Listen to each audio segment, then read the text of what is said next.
नमस्कार दोस्तों। हर हर महादेव। वीणा Deepak Soni YouTube channel में आपका स्वागत है।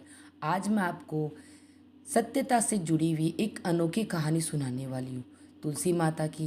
क्या आप लोग जानते हो तुलसी कौन थी? राक्षस कुल में पैदा होने के बाद भी भगवान विष्णु को ये इतनी अति प्रिय क्यों है? क्या आप लोगों को पता है? नहीं पता ना? तो मैं आज इससे जुड़ी हुई एक अनोखी कहानी, सत्य कहानी आपको सुनाने वाली हूँ। तुलसी माता से जुड़ी हुई एक अनोखी कहानी सुनाने वाली हूँ। श्रीमद् भागवत गीता में भी इसका वर्णन है। एक बार शिव ने अपने तेज को समुद्र में फेंक दिया था।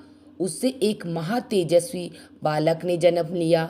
यह बालक आगे चलकर जालंधर के नाम से पराक्रमी दैत्य राजा बना। इसकी राजधानी का नाम जालंधर नगरी था। इसी के साथ जो तुलसी का पौधा है वह पूर्व जन्म में एक लड़की थी जिसका नाम वृंदा था।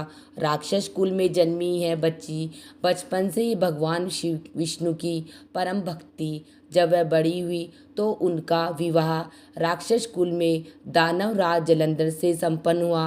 राक्षस जलंधर समुद्र से उत्पन्न हुआ था। वृंदा बड़ी ही प्रतिव्रता स्त्री थी, सदा अपने पति की सेवा किया करती थी। एक बार देवताओं और दानवों में युद्ध हुआ।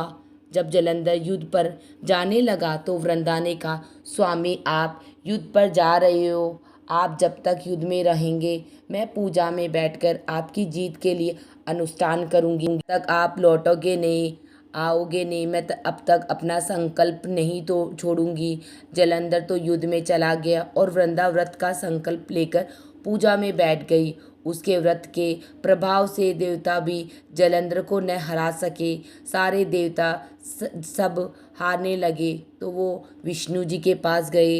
विष्णु भगवान से प्रार्थना की, भगवान हमें इस परेशानी समस्या से निकालो, जलंधर तो हमें सबको हरा रहा है। भगवान विष्णु बोले, वृंदा तो मेरी परम भक्त है, मैं उससे छल नहीं कर सकता। इस पर देवता बोले, भगवान दूसरा कोई उपाय हो तो आप ही बताएं, लेकिन हमारी मदद जरूर करें। इस पर भगवान विष्णु ने जलंधर का रूप धरा और वृंदा के महल में पहुंच गए। ने जैसे ही अपने पति को देखा तो वह तुरंत पूजा से उठ गई और उनके चरणों को छू लिया। इधर वृंदा का संकल्प टूट गया, उधर युद्ध में देवताओं ने जलंधर को मार दिया और उसका सिर काट कर अलग कर दिया। जलंधर का कटा हुआ सिर जब महल में आ गिरा तो वृंदा ने आश्चर्य से भगवान की ओर देखा, जिन्होंने जलंधर का रूप धारण कर रखा था। इस पर भगवान विष्णु ने अपने रूप में आ गए पर कुछ बोल न सके। वृंदा ने क्रुपित होकर गुस्से में भगवान विष्णु को शाप दे दिया कि वे पत्थर के हो जाए। इनके चलते भगवान तुरंत पत्थर के हो गए। सभी देवताओं में हाहाकार मच गया। देवताओं की प्रार्थना के बाद वृंदा ने अपना श्राप वापस ले लिया। के बाद वह अपने पति का सिर लेकर सती हो गई। हाँ, वृंदा भस्म हुई थी, वहां से तुलसी का पौधा उगा। भगवान विष्णु ने वृंदा से कहा, हे वृंदा, तुम अपने सतीत्व के कारण मुझे लक्ष्मी से भी अधिक प्रिय हो गई हो। अब तुम तुलसी के रूप में सदा मेरे साथ रहोगी। जो मनुष्य भी मेरे शालिग्राम रूप के साथ तुलसी का विवाह करेगा उसे इस लोक और परलोक में विपुल यश प्राप्त होगा। जिस घर में तुलसी होती है वह यम के दूत भी ऐसे में नहीं जा सकते।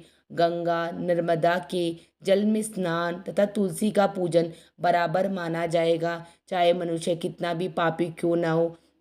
मृत्यु के समय जिसके प्राण मंजीरी रहित तुलसी और गंगा जल मुख में रखकर इनके निकल जाते हैं, वह पापों से मुक्त होकर वैकुंठ धाम को पहुंच जाता है। जो मनुष्य तुलसी व आंवले की छाया में अपने पितरों का श्राद्ध करता है वह इस उसके पितर मोक्ष को प्राप्त हो जाते हैं।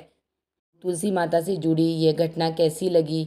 पसंद आई तो कमेंट में जय तुलसी माता लिख देना, और वीडियो पसंद आई तो चैनल को लाइक एंड सब्सक्राइब जरूर करना। हर हर महादेव।